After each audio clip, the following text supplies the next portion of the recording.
This is a stimulus update and daily news report. Got some important update to share with you. Nancy Pelosi defends these stimulus checks that were going out. Could this mean more is to come? I'm going to play the video clip of what Nancy Pelosi said, and then I'll give you the counter argument from the Republican perspective. You don't want to miss what's said there.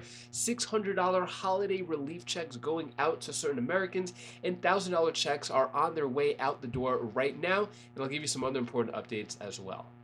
Hope you're having a terrific Tuesday. If you appreciate the fact-based, fast-paced updates, hit the like button down below and subscribe to the channel for more straight-to-the-point daily updates.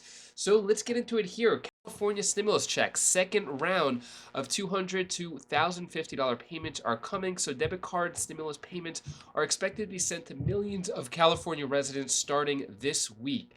So yeah, the second round is coming out. So direct payments began on October 7th, and the second round of payments are going to go out between October 28th and November 14th. So if you're living in California and you haven't gotten your stimulus check yet, new round coming out October 28th to November 14th and being sent either direct deposit or with the debit cards. So keep a lookout for that. And then holiday relief checks worth up to $600 on the way for thousands of Americans. See who is getting the cash. So this is going on in Idaho, and looks like by Thanksgiving, checks worth up to $600 will be mailed out by the holiday. According to Governor Brad Little, the state had issued 192,000 rebates, which totaled a collective of $133 million for the state of Idaho. So that's $300 for single filers, $600 for joint filers. And it looks like the first rebates went out September 26th, and more is coming out on the way, which say that by Thanksgiving, and there still may be some people after Thanksgiving, but they're hopefully going to get all of it out before Thanksgiving. Speaking of stimulus, Nancy Pelosi says no regrets on COVID aid that the GOP links to inflation. So there's a lot of talk saying that the stimulus checks through the American Rescue Plan is what caused the big issue of inflation now. But the counter argument to that is then why is there a global inflation issue? Other countries having inflation as well that did not give out stimulus checks. So I'm going to give you both perspectives on that. According to Nancy Pelosi, when asked the question if she regrets giving out the stimulus check, she said, no, absolutely not, because that was necessary for people to survive. The point is that when you reduce unemployment, it's inflationary. That is a fact. She goes on to say that the fight is not about inflation, it's about cost of living. And nobody said that we're, so basically that's what she's talking about there when it comes to inflation, how to fix the economy. And I'm going to give you the Republican perspective of why they don't think Nancy Pelosi's strategy is a good idea. But first up, here is Nancy Pelosi. But there's a growing fear among Democrats that the momentum they saw just a few weeks ago may be slipping away. Joining me now is the Speaker of the House of Representatives, Nancy Pelosi. Madam Speaker, welcome back to the Sunday Show. Good morning. My pleasure to be here. Good morning. Madam Speaker, as you well know, Republicans only need a net gain of 5 seats. You're always confident that the Democrats' prospects are golden and good. But do you think Democrats can keep the chamber with such a slim majority? Yes, I do. Let me address what you have said already. I've been, in the last month or so, to over 20 states. I have seen on the ground what is happening among the Democrats, and it's all very positive. They understand that our democracy and our rights are on the ballot, that the planet and its safety is on the ballot, that our economy is on the ballot. They also understand but the difference between inflation and cost of living. Inflation is a global phenomenon. It's higher in the European Union. It's higher in the United Kingdom.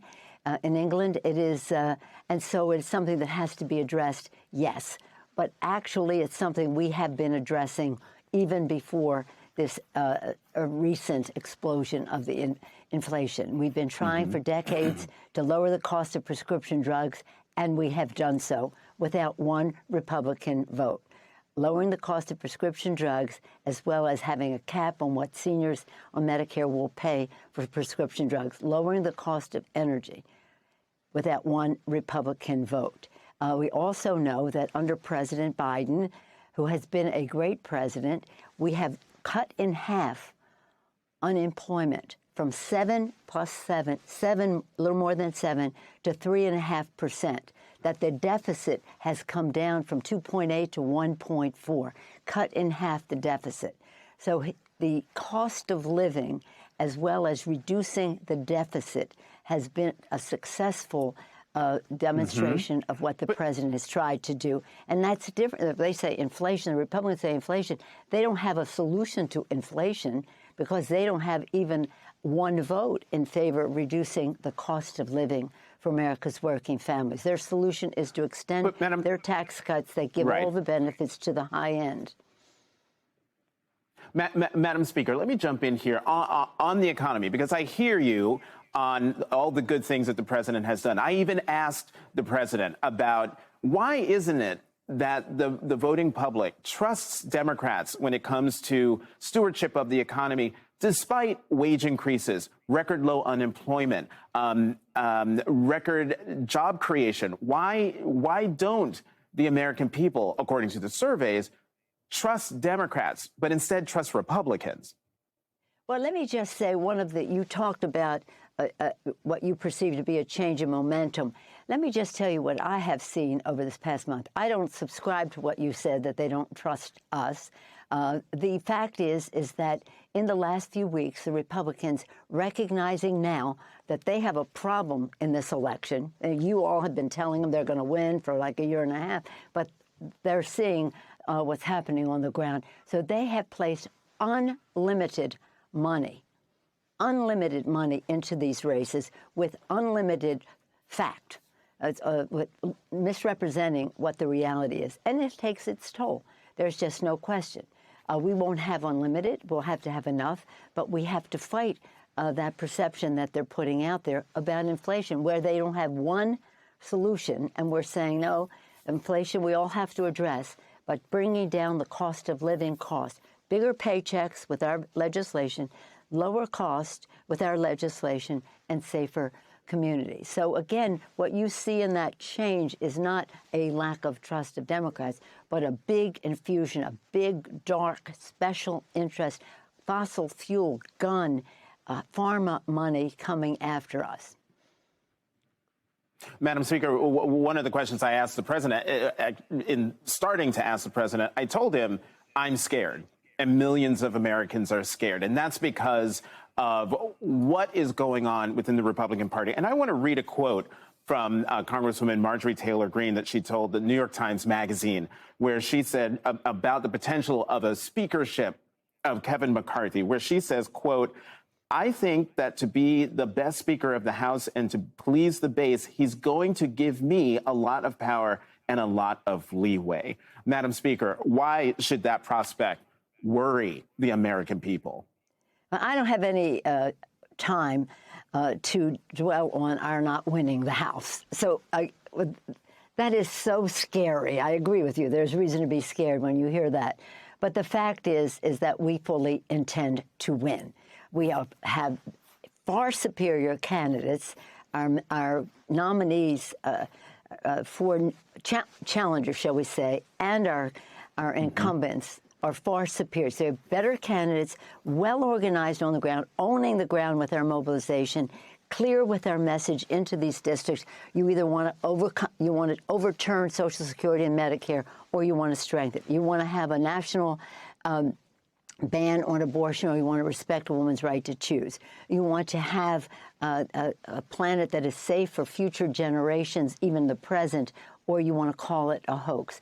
Our message are a contrast between the candidates who are on the ballot, having nothing to do with me or the president or anything else.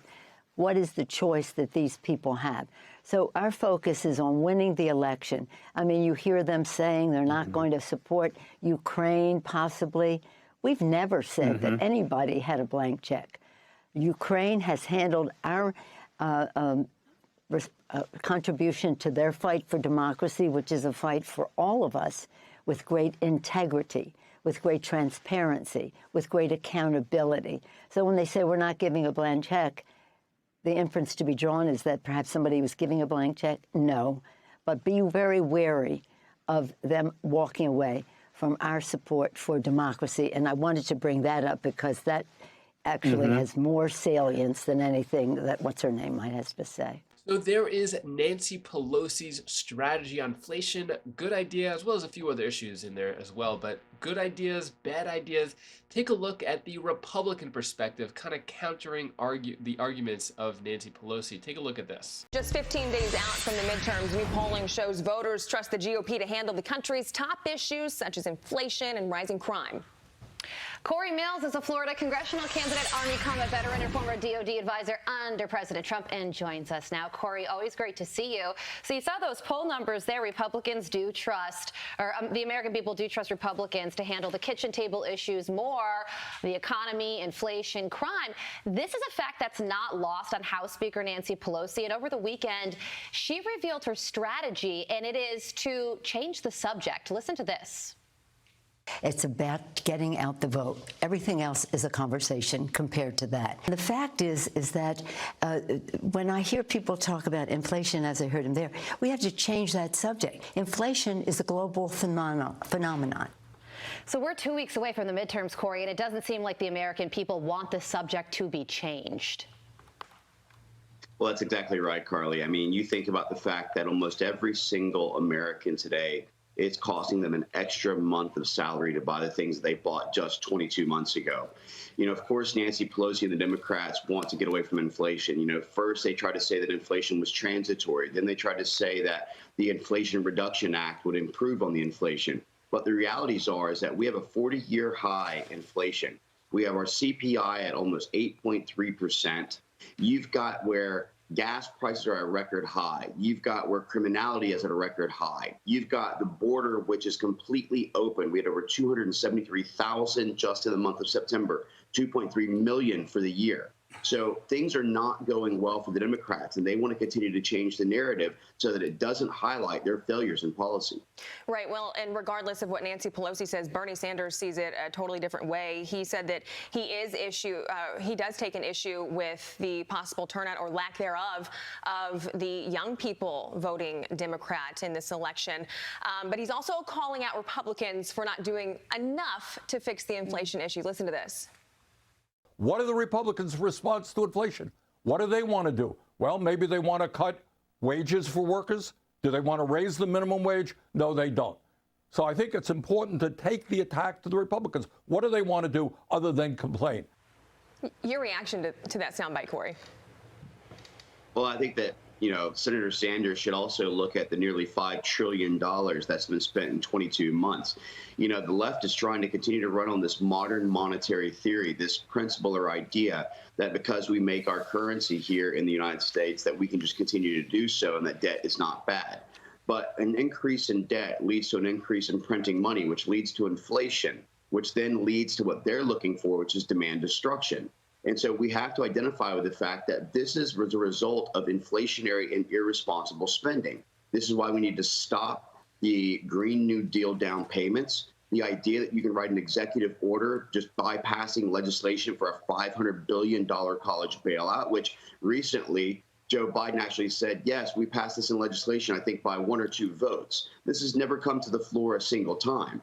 And so what it is it's the left continuing to blame, but actually having no answers and not acknowledging the fact that they're accountable for our existing inflation rates.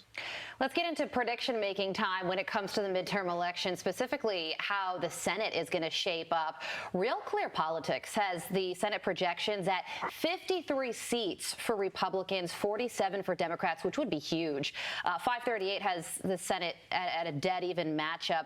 What are you hearing about how things will shape up? And also, particularly in Florida, we're hearing that Marco Rubio's race could be sort of a sleeper race. Val Demings may have some traction on the ground. Do you think that's true? No, I can tell you right now that Senator Rubio, especially after the recent debates, is definitely going up in the lead. I think that Republicans right now are actually overperforming on what the generic ballot's actually showing. So I think when Val Demings kind of showed where she doesn't have the temperament for the Senate and was kind of losing it during the debates, I think that was a very positive thing for Senator Rubio. But also you're watching where J.D. Vance has taken the lead in Ohio. You're watching where Laxalt has taken the advance in Nevada. You're watching where after the Raphael Warnock and Herschel Walker debate, you're seeing where that's now drawing a dead heat. So I'm definitely seeing where the Republicans are sticking to the issues. The Democrats are continuing to try and run on abortion alone being the only positive thing they can stay on. But I'm definitely feeling really good about the state of Florida. You know, for the first time under Governor Ron DeSantis, we now have more registered Republicans than you have Democrats. This has never happened in Florida's history. We're now 300,000 more registered Republicans than Democrats. And so I think that you're seeing where Florida is taking a big stand. You're starting to see where people are voting with their feet by leaving Democrat blue states like New York and coming to Florida, to the free state of Florida, where we basically understand what it is to not have the unconstitutional mandates. And so I think that we're feeling really confident going into the midterms, both in regards to the House, but also into the Senate. So now with the midterms coming up, there's going to be a lot more heated arguments and debates like this. Which side are you taking? Democrat, Republican? Coming November for the midterm elections, who do you hope to see take over the House and the Senate? Or does it even matter? Because regardless of who takes over, there's still a lot more people suffering and aid needs to be going out to them. Let me know your thoughts on that. And if you hear a lot of banging, my kids are right above me upstairs and running around. I don't know if you hear all the thuds. But anyways, if that is all the news that I have for you today to hopefully cheer you up a bit. Here's my daughter Bella's tip of the day. Hi guys, this is Bella. This is the tip of the day. I want to tell you the one thing that you should do. When there's trees, you should think of going outside because there's no air inside unless you have plants. But anyways, there's still air. But outside there's more air for you because the trees help you breathe. So you don't really want to cut down trees unless people are making houses. But there's plenty more around the world. So I wanted to tell you that if in order you're making something, it's okay to cut trees a little bit sometimes, but you shouldn't do it all the time because the trees help you breathe. If no trees, you can't breathe. So that's all the advice that I want to tell you. Bye. Thank you so much for watching. Appreciate your support. Back in Myrtle Beach, it feels good, but my ankle does not feel good due to all the traveling and the airplanes and all that. My foot, after coming home last night from the airport, my foot was swollen like a balloon. Really, really swollen, and still can't put any weight on it. But yeah, just gonna rest it out. I appreciate you sticking with me. I am back now in Myrtle Beach. I should have a more regular schedule, so I'll give you all those updates daily as I'm supposed to. But anyways, if you want to check out any of my other videos on my other channels, click right up here, and I'll see you in the next video. Take care, be safe. Thank you for watching.